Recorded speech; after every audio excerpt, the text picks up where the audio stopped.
Assalamualaikum warahmatullahi wabarakatuh. Selamat pagi pemirsa. Seputar info kembali hadir di sela-sela aktivitas Anda. Bersama saya Mutiara Dwi Rahma yang akan menemani Anda selama beberapa menit ke depan.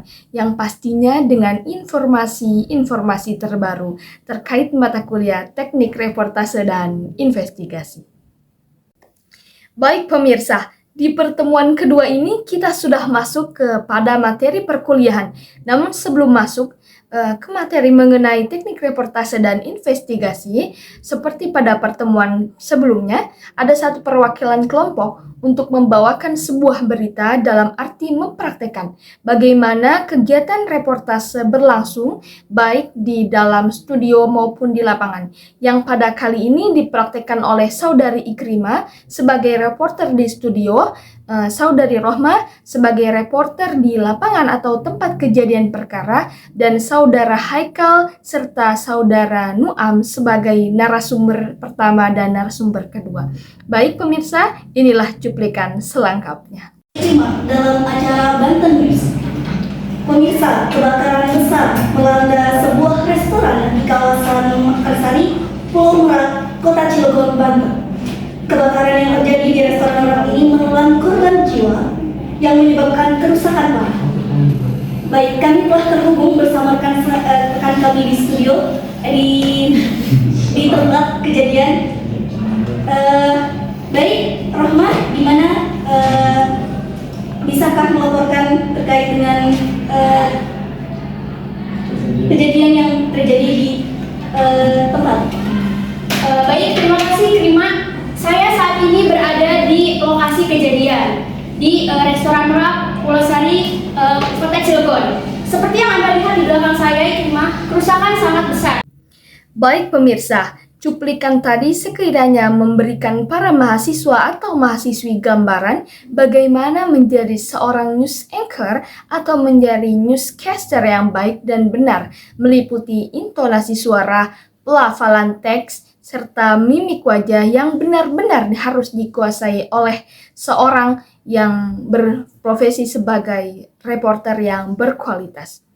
Baik, meningkat kepada berita selanjutnya, yakni membahas tentang materi yang disampaikan oleh Bapak Adi Kusuma selaku dosen pengampu mata kuliah Teknik Reportase dan Investigasi, di mana sebelum masuk kepada materi inti terkait teknik reportase dan investigasi, pastinya kita harus mengetahui terlebih dahulu definisi berita yang pada semester sebelumnya sudah pernah kita bahas dalam mata kuliah penulisan berita dan artikel. Bahkan reportase bisa diartikan sebagai proses pengumpulan data yang digunakan untuk penulisan atau pembuatan karya jurnalistik, di mana objek pengumpulan datanya dapat berupa wawancara yang dilakukan dengan manusia, lalu bisa diambil dengan buku-buku dan tempat-tempat bersejarah.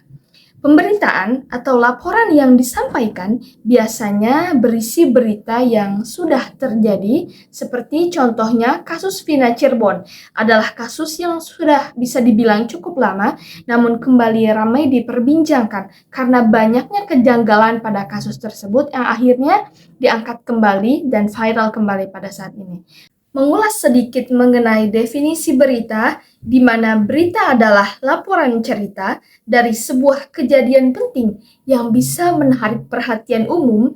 Berita bisa dikelompokkan kepada 4 kelompok. Di antaranya ada straight news atau berita berat, ada soft news atau berita ringan, atau ada in-depth news, dan juga ada feature news.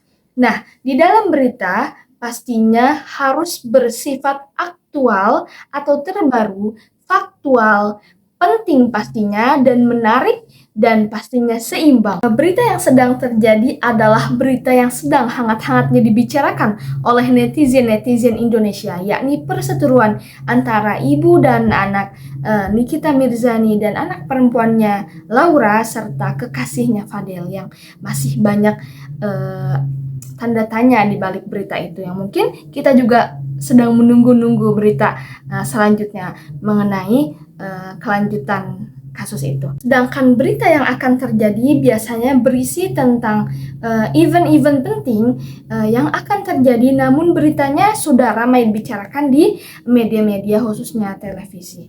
Nah, tidak beda jauh dari proses penulisan berita, proses reportase terbagi menjadi 3 tahap. Yang pertama adalah tahap praproduksi, di mana tahap praproduksi ini berisi tentang segala perencanaan, mendesain liputan jurnalistik, serta rapat proyeksi yang dipimpin langsung oleh penanggung jawab media. Selanjutnya adalah tahap produksi, di mana tahap produksi ini bisa juga disebut sebagai proses liputan. Yang pertama harus menembus narasumber, di mana kita harus mencari narasumber yang menjadi komponen paling penting untuk melengkapi proses liputan. Narasumber dapat diartikan sebagai pelaku atau orang terdekat yang dapat dimintai keterangan. Selanjutnya adalah pasca produksi, di mana tahap ini biasanya berisi proses menghimpun data yang sudah terkumpul, lalu meningkat pada proses editing, evaluasi sebelum akhirnya disebarluaskan kepada masyarakat. Baik pemirsa, mungkin penjelasan singkat mengenai reportase tadi menutup perjumpaan kita pada kali ini. Saya, Mutiara Dwi Rahma, pamit undur diri dan mengucapkan banyak-banyak terima kasih atas kebersamaan Anda. Tetap jadi penonton setia karena saya akan selalu hadir dengan informasi-informasi terkait dan terkini pastinya selama 1 semester ini. Saya tutup. Wassalamualaikum warahmatullahi wabarakatuh.